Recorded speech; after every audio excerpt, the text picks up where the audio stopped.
Welcome to Wyoming Country Living, where the skies stretch wide, the porch is always open, and the critters just keep coming. We're Kim and Chris, empty nesters who traded East Coast hustle for the wild peace of Wyoming. Each week, we're tackling homestead projects, wrangling our growing animal crew, and learning to live the country life one adventure at a time. Be sure to hit that like button and follow along so you don't miss a moment. And stick around till the end for our front porch question of the week. We're saving you a seat.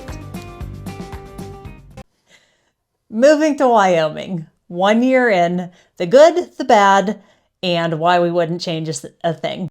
We're Kim and Chris, empty nesters, most recently located from the eastern part of the United States to Wyoming about 1 year ago.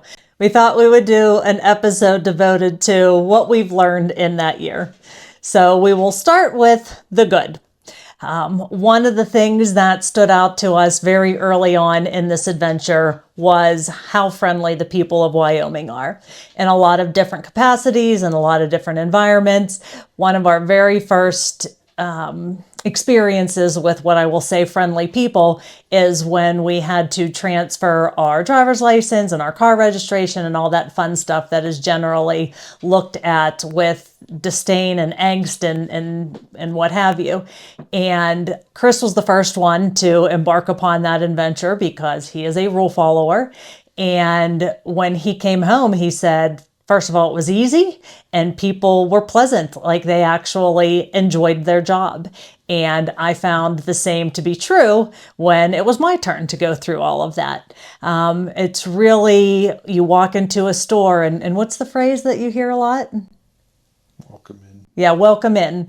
And they legitimately mean it. People are sincere, they are authentic. It does not come across as fake whatsoever. And it is just very welcoming. Now, if you follow any Moving to Wyoming pages on Facebook, very frequently you will see a lot of people who post on there that Wyoming is closed, or why don't you check out Colorado? No vacancy. Yeah, no vacancy. But once you get here and get established, they really are welcoming. We live out here in the middle of nowhere, but people driving on the roads wave to you, right? We don't know anybody, but they wave, right? And so that's just one of those kind of welcoming, friendly things that we have experienced. And I would say, across the board in this year, I don't know that I've had really any experiences that I would say that, boy, they weren't really, friendly. So that was kind of surprising. And it was definitely a pleasant surprise when we moved here. Okay, we got this fancy new microphone set up that our son bought us for Christmas last year, and we just learned how to use. But of course, we only have one, so we have to keep swapping it back and forth. The next good thing about Wyoming is it is not humid here. As somebody who grew up in western Pennsylvania and spent time living in Delaware and eastern Pennsylvania and northeast Ohio, and has traveled pretty extensively in the eastern part of the country, it's really humid there in the summer, and it's not here. It's very nice and dry. Our son went to graduate school in the University of Arizona in Tucson, so we spent a decent amount of time over 5 years visiting in Tucson, and it is hot as crap in Arizona, and everybody says it's a dry heat, and that's true, but it's still like being dry on the surface of the sun. But it does make a difference, right? So 110 degrees with no humidity feels way better than 90 degrees with 80% humidity, which is what you get on the East Coast. So it's I don't know. It's hard to describe. It's hard to describe like, yeah. Because it's not just the heat; it's also the cold, right? The winter too, right? It's been minus 28 here this past winter, and I wouldn't have run outside in shorts and a t-shirt, but I would have run outside in jeans and a sweatshirt, and not had to feel like I needed to bundle up more than that, except maybe some gloves and a hat or something. But so yeah, humidity, there isn't any, and that's a good thing. I was just back in Pennsylvania last week. It was 90 plus and high humidity every day. I don't know how I lived there for 50 years. It's like walking outside into a bowl of clam chowder. Terrible. Oh my God. No humidity is good humidity. Going along with the lack of humidity is winter. And most people, when you think about Wyoming, don't necessarily say that winter is the best thing. And I don't know that I would say it's the best thing, but it's definitely, it was pleasant. It was not at all what I anticipated. When we told people we were moving here, and even people that lived here said, oh, get ready for the Wyoming winters. Well, when I told people in Wyoming that we were from Western Pennsylvania and Northeast Ohio, anybody that's familiar with those two climates said, oh, well, you'll be fine. And we were better than fine. It was what most people around here say was a mild winter, but it was not dreary, right? I'm so accustomed to winters where it's November to March and it's cold and it's dreary and you don't want to be outside. And if you are outside, that humidity that Chris was talking about makes it feel colder than it is. And you just don't want to be outside. Here, the exact opposite is true. The sun is out on a regular basis. Even on the coldest days of the year, the sun is shining. And that does something to mine anyway, to my mental disposition when I see sunshine. Yes, it's cold. Yes, the wind could be blowing, but the sun is still out. We were able to accomplish a lot of tasks well into the early winter and even throughout the winter and be outside when it was 35 degrees, but it was fine. Like Chris said, you didn't even need to be really bundled up. One of our sons that actually goes to school at the University of Wyoming used to say to us when he would come home to Ohio, he would just talk about the cold was different, and it's hard to describe until you experience it, but he was absolutely right. Different kind of cold, way better kind of cold, but the fact that the sun is out so frequently makes it amazing. It does snow, but if you look at weather.com, it actually says that here in southeastern Wyoming, we get about the same amount of snowfall that we would have received in western Pennsylvania or northeast Ohio, which is kind of surprising, but it's just because of where we are located in the state. But it doesn't stick around a lot. Either the wind blows it to Nebraska or the sun melts it. And so it kind of comes and goes. We'll get multiple inches and it'll be gone in a couple of days. But when we have extensive snowfall where the snow does last, it actually stays white. They do not use the cinders and the chemicals that they use out east to treat the roads. So in Ohio and Pennsylvania, it would be winter and, it's pretty at first, but then once they treat the roads and everything, it just gets black and grimy and dirty looking. And they don't do that here. And so the white snow stays white throughout the season, and it just adds to the natural beauty of the state. There is literally nobody here. And that's a wonderful thing. And as a result, there's no traffic. In the eastern, anywhere east of the Mississippi, right? It's miserable. We've made many trips over the years, vacations out to the Rocky Mountains and various states out west, and most of them we've driven the whole way, right from our home in Pennsylvania or Ohio. And every time after being out here for a week, 2 weeks, whatever, you drive back, right? The closer you get, as soon as you cross the Mississippi River, it's just like a mass of cars and congestion and everything else. And it gets worse and worse the closer you get to Chicago. And then it lightens up a little bit, and then it just keeps getting worse and worse the whole way, the rest of the way. Just because there's so many people and so many cars and so many people going places. Nobody lives in Wyoming. And things are far. It takes a while to get places because they're far away, but you're driving at 80 miles an hour the whole way between places with nice scenery to look at.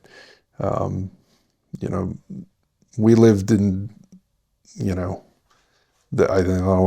8th biggest city in Ohio, I think. And it had more people in it than Cheyenne does, which is the biggest city in Wyoming. Second biggest, I think. All right, well, first or second biggest. Casper and Cheyenne are pretty close.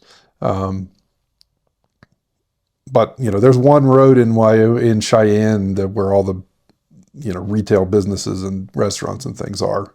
That's maybe like 2 miles long and has a bunch of traffic lights. And, it's to the point now that when I have to drive on that road for those 2 miles that take, 7 minutes, it's very irritating because everywhere else I go, right, I might not even see another car, let alone, have to contend with, maneuvering around them. Like I said last week, I was in Western Pennsylvania and I flew into the Pittsburgh airport and drove to my parents' house, which is right. They're on the opposite sides of the city from each other, and you have to go through the city to get there. And it's maybe 50 miles. It took 2 hours, right, to make that drive, which was just miserable. And the whole time was just packed in amongst traffic and having to maneuver and watch out for other idiots doing stupid things. And, it's mentally and physically tiring to deal with that. But here, no, it's way better. Yeah, there's about 500,000 people in Wyoming, maybe 560,000 people. We lived in Northeast Ohio. There's probably almost 2 million people in Cuyahoga County, which is where Cleveland is, right? In metropolitan Pittsburgh, there's 1 million people. So, right, this is nice. And now that we're here, don't come because, we're pulling the ladder up behind us. We got here, we found it, we got our space. We don't need any more people. The next thing on our good list are birds. Sounds like something that's kind of funny to be on. Why is that a good thing about moving to Wyoming? And it was actually a concern that I have moving out here where there are so few trees. Is I'm very accustomed to the last couple of places that we lived. We had a lot of trees. We had a lot of birds that very frequently woke us up didn't necessarily wake us up, but that we woke up to the sound of birds, and was something that I really enjoy, having my morning coffee, listening to the birds sing. And when we moved out here and there were no trees, I thought for sure I would not hear that. But it turns out that there are a wide variety of prairie birds. And so there's a lot of birds singing every morning. They don't have trees to sit in, but they could be on the ground. They could be on a fence post, on the house. And they're very vocal and a huge variety. One of our neighbors, well, really our only neighbor, quarter mile down the road, has a bunch of bird houses, and so we'll eventually add that. But it is nice to still be able to have my morning coffee and listen to the birds sing. Lots of variety, as I had said, including some hawks, and now that we have chickens wandering around the property, I do have to think about those hawks. A couple of weeks ago, one of the chickens went on a walkabout, ended up clear at the other end of the property, and it was like he had a little tracking symbol or device on him because there were 2 hawks that were there almost instantaneously. Luckily, he was safe and we brought him back, but they're here pretty frequently as well. It's not unusual to be driving through the state and see eagles, and it's just a nice variety. But to know that I can still have my morning coffee and listen to the birds sing is definitely a good thing. So one thing that makes me happy about living here is no longer having to pay government extortion in the form of state and local income tax. There are other states that don't have, state income tax, Florida, Alaska, a couple others. But it's a nice change, right? Pennsylvania has when we lived there, I might have changed, right? Like a flat, I think 3.1% state income tax. And Ohio has a progressive tax that goes from a little bit under that to well above that. And if you don't live in Pennsylvania or Ohio, you should know that you shouldn't move there because every little municipality and town and township institutes a local income tax as well, anywhere between 1 and like 2.5 or 3%, because all they want is to take your money. So just by moving here, we got 6, 7, 8% of our income that we get to keep now that we didn't get to keep before. Obviously, some things are more expensive. Housing is much more expensive here than it was in Northeast Ohio. It's still way cheaper than it is in some other places, like, well, even the other side of the state, or California, or one of those places. But overall, the tax situation is better. Property tax is also, right, they have property taxes here like everywhere. The people who've lived here for a while are very irate that they think they've gone way up and they're way high. They're basically free compared to what I was paying in Ohio and Pennsylvania. So it's all good. Low tax burden. Positive thing. The next thing on our list is one of the things that drew us to Wyoming in the first place and really kept our love for the state alive even before we lived here, and that's the opportunity to participate in endless outdoor recreation activities. We love to hike, and we hiked well before we moved to Wyoming, but preparing for our original trip west in 2005 was when we started to hike, because we knew that coming from Western Pennsylvania at the time that we probably should practice hiking, because Chris was hauling one of our children in a backpack and the other two were pretty young. So we did a lot of practice hiking in Pennsylvania.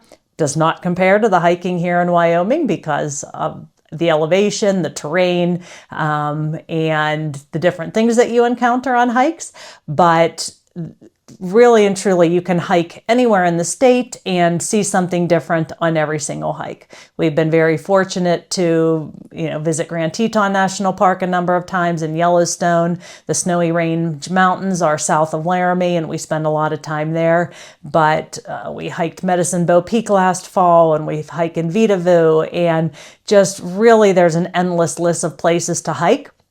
We also started camping this year. We bought an RV and have got to be outside and enjoy the amazing weather that we talked about before, but also just the opportunity to be outside in these amazing surroundings. Lots of opportunities for hunting. We are not hunters. We are also, the idea is intriguing. We are definitely not fishermen, and not intriguing to me. Maybe Chris will be a fisherman one day, but people that like those types of activities, they have a lot of different opportunities to choose from. Our son that goes to school at the University of Wyoming, he and some buddies spend a lot of time in the Snowy Range. They were teaching him to fly fish. He also did not grow up a fisherman, and he probably will not take that up as a hobby, but just to be able to go out and do that and experience it is really unique. A lot of water sports, kayaking, canoeing, lots of different lakes that you could go out and enjoy the water.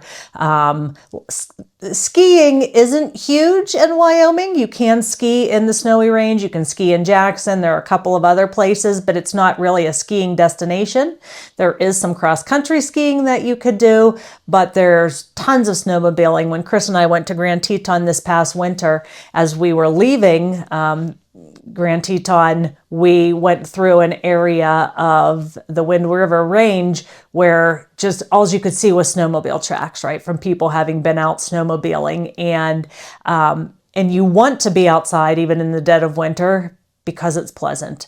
It's not frigid and the sun is out. So lots of opportunity for countless ways to appreciate the outdoors and to do a lot of different recreation activities.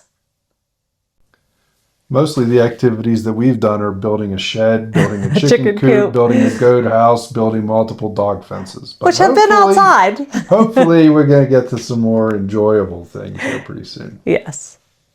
All right, so now we're going to move to what are some things that are not so good or bad. In my opinion, there's nothing. It's all good. But Kim has some things that she, has a bee under her bonnet about. I think number one, well, no, probably number two is the wind, right? So you hear about Wyoming, you read about Wyoming, you talk to people about Wyoming. If they know anything about Wyoming, which on the East Coast, they usually don't. But they'll be, I hear it's windy there. It is windy here. All the time. It is windy a lot. frequently. Yeah.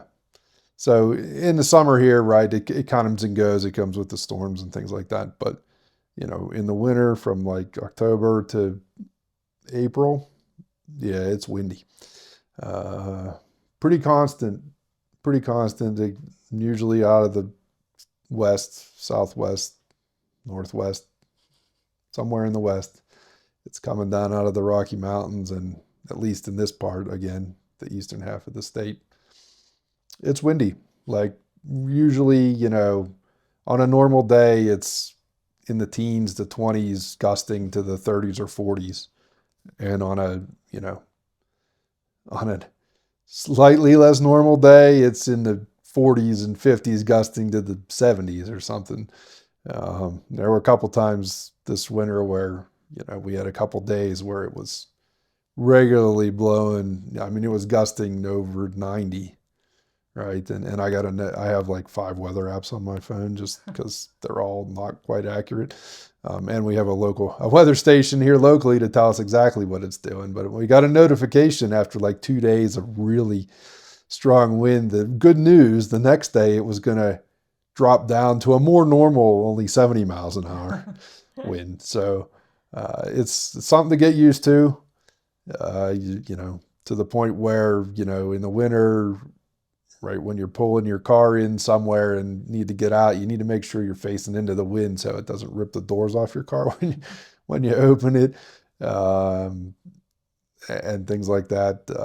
And you can't just go out. You can go outside, as Kim said. It's sunny and nice, but you can't be up on the roof fixing things or she mentioned we have an RV and a camper, during the winter especially, but frankly all year long.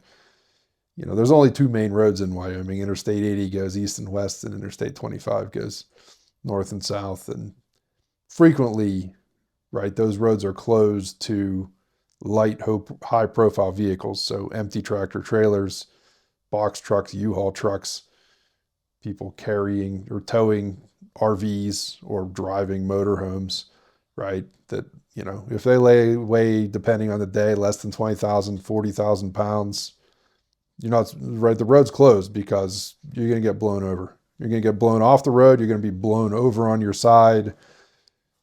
People are going to get angry. They're going to back up traffic. They're going to have to come rescue you and pull you out of the ditch, right? It's a whole thing. Right. So much to the point where, right, they've issued those warnings for a long time, but a couple of years ago, they, passed a law that said, right, if we have that warning out and you go and you need to be recovered, right, not only are you paying for the recovery, you're paying a giant fine on top of it. So we've already had times when we were going to go camp on our land up by Casper, or we had plans to go do so, but yeah, we couldn't get there because, right, the road, you got to go up 25, which is even worse than 80 usually because it goes north and south, so the wind's constantly coming from the west. And it's closed, right, if you're towing a trailer. I mean, could we get up there a different way on back roads? Yeah, we could.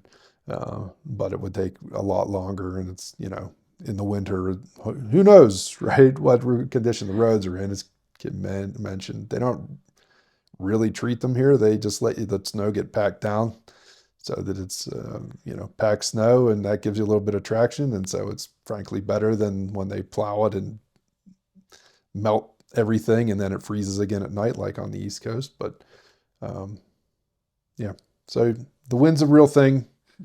It can affect your plans. You need to plan around it for chunks of the year, and you need to have contingency plans. So last year we moved into our house the end of September, and it had some weeds, it had some hay, some whatever, prairie grass, whatever. And so I got the genius idea, right? Fall is for planting. And so I thought I'm going to get some topsoil delivered and grow some grass and get it established before winter sets in so that when the spring comes, I can really concentrate on having a portion of the property that has some grass. That was a mistake because, as Chris mentioned, the wind is insane in the winter. And so really what happened to that 10 yards of topsoil, it ended up in my garage, it ended up on the patio, it ended up probably in Nebraska, and it really did nothing to establish grass.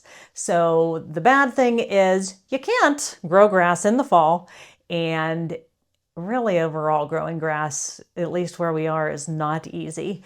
But I've had this project going on since last fall when I got the topsoil delivered and seeded again and watered, and nothing got established. So I really committed to it this spring.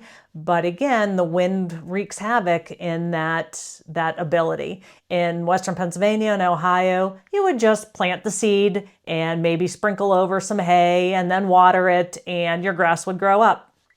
Not here. You could do those same steps, but within a day, your hay is blown away, your layer of seed is blown away.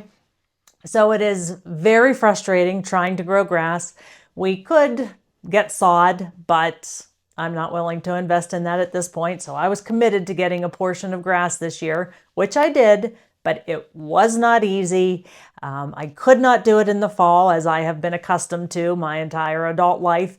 And so that was pretty frustrating, and is really making me rethink the next area of the yard that I want to try to seed and get some grass to grow next spring. Bugs. There are bugs. Specifically, biting flies out here on the prairie. Oddly, they don't seem to get blown away by the wind.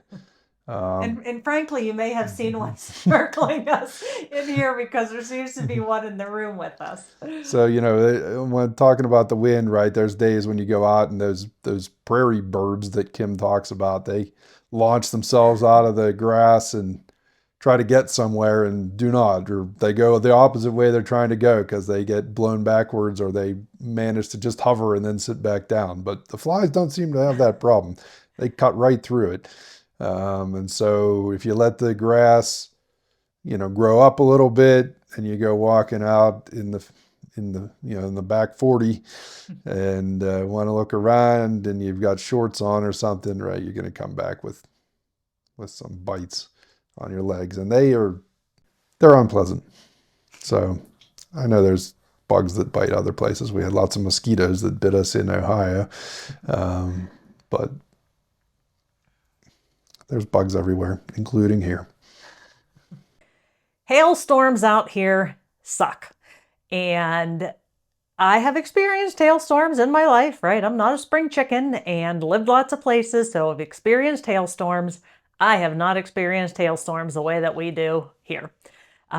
We have had since Mother's Day was our first one, and the reason I remember that is because I had just planted a bunch of flowers and they were looking lovely, and we got a May hailstorm that ended up basically pummeling and destroying all of the flowers I had planted the week before. So I learned my lesson. I'm not going to plant until after Memorial Day next year. But then my flowers got amazing, and starting about mid-July, we have now had 4 or 5 different storms that have resulted in hail. One of them most recently did damage to both Chris's truck and to my truck, and now I can't go anywhere where there's not somebody putting a card in my windshield trying to get me to fix the hail damage. Why would I do that? Because next week it's probably going to hail again. One of our previous episodes, we got stuck in the chicken coop when it started hailing. Luckily that day it was just little itty bitty pea gravel sized hail. But the hail is intense. It is extremely damaging. I gave up on my vegetable garden after, I don't know, probably the 3rd hailstorm, because what was the point? The hail just kept coming and destroying it. So very, very significant storms that we've had this summer, and many of them have brought pretty extreme hail. Again, I've had locals tell me that this has been an unusual summer, and just like the winter was mild, the summer has been not so mild and has definitely been very tumultuous with the weather and the hailstorms and the thunderstorms that have come through. But the hail has been a definite damper a couple of different times this summer. Yeah, and the hail, I mean, it's a definite thing that happens a lot here. And part of, going back to expenses and right, no taxes being a good thing. Insurance costs a lot in Wyoming, car insurance. We didn't come from New York or New Jersey or anywhere crazy like that, right? But we lived in in a city, in a large urban environment with a lot of cars and a lot of crime in some cases and things like that.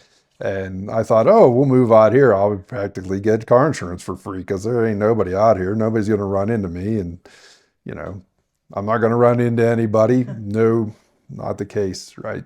Lots of hail, lots of hail repairs, both cars and houses, right? When we moved into this house, right, they gave me a quote for our home and owner's insurance. And, you know, the cost to replace this house was probably less than half of what it would have been to replace the one we moved from in Ohio, because that one was way bigger and it was 100 years old. So, right, a lot better construction, so more spendy materials. But the insurance quote they gave me was about the same, right? Maybe a little more than what I was paying in Ohio. Luckily, we got the builder to certify that they put, high impact resistant shingles on the roof. So that actually brought it down considerably. But, right, they assume that they're going to be paying out damages for hail damage and build that into your rates. In town after that last big hailstorm where our cars got dented out here, right, it was even worse in Cheyenne. A lot of people had their windshields and back windows knocked out and things like that. And so the various insurance companies, right, set up, mobile estimating units in the parking lots of like Lowe's and the big box stores for like a week or more at a time, right? Where if you had them for insurance, you just drive over there, go through into a little tent, and they'd check it out and give you your claim, process your claim right there, right? They just are already set up to do that. So, yeah, it hails. All right. So Kim has on the bad list isolation. That is not remotely bad. As I said, no traffic, no people, all a good thing. I like being isolated. I don't want my neighbors seeing what I'm doing. I don't want to see what they're doing. I don't want them telling me what they think I should or shouldn't be doing. Well, I don't want anybody, but also my neighbors. But I love it, right? It's good. Isolation is good. The reason I have it on the bad list is because when we run out of milk, when we run out of the necessities, it's not an easy walk to the store like it was when we lived in town, or quick drive to the store, right? It's 40 minutes. So is that bad or inconvenient? I think Well, I different think people view it's something you have to, you get accustomed to, right? You need to go to the store and buy 4 gallons of milk or something, right? You need to be prepared or stop drinking milk or whatever. And so, we're still working on that and figuring out how much of things we need to get at a given time. And less than food with all our projects, we're frequently either running out of or losing things that we know that we have because we haven't managed to unpack all the tools and supplies and everything yet. So we frequently have to drive to town to buy building supplies more than food, which is inconvenient. But if we were more organized and we prepared a little better, right, that's pretty easy to mitigate, I think. All right, and I'm going to end our list of the bad with the number one worst thing about moving here, and that is sandburrs. They plague my life, my clothes, my animals. They are the most difficult, intrusive weed that I have ever encountered. I have very special spray that I got at the, I don't know, Weed and pests. yeah, weed and pest, yeah, that I thought was killing them last year. It just turns out it was the time of year that they die, so my weed killer didn't kill them. I have treated multiple areas of the yard this year with that same spray. It's done nothing. I had one stuck to my shoelace, so if you want to know what they look like. They are horrible.